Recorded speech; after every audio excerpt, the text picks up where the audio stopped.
Halo, gue Ian. Selamat datang lagi di podcast gue.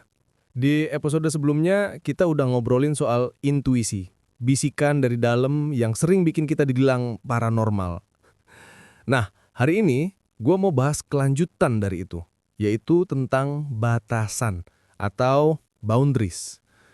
Gue nggak tahu lo ngerasa sama atau enggak. Tapi buat gue, ngasih batasan itu rasanya sesulit itu. Kenapa?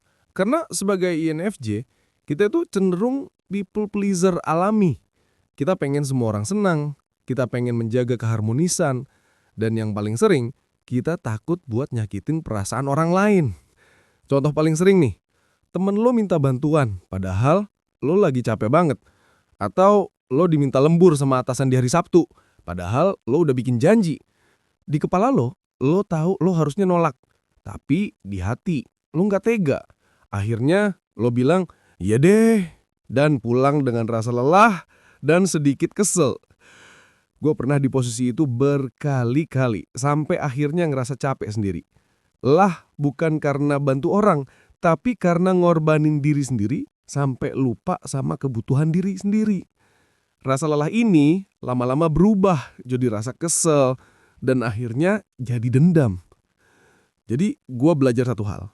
Menetapkan batasan bukan berarti lo egois, tapi lo peduli sama diri lo sendiri. Batasan itu kayak pagar yang bilang, ini batas lahan gue, boleh masuk tapi gak boleh ngerusak. Gue tahu ini gak gampang.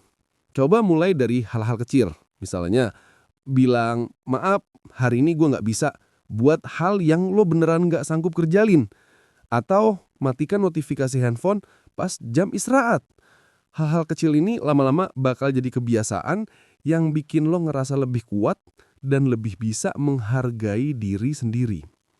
Ingat, batasan itu kunci buat hubungan yang sehat dengan orang lain dan yang paling penting, dengan diri lo sendiri.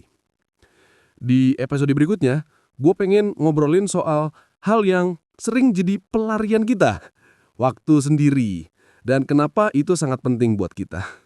Sampai ketemu lagi ya.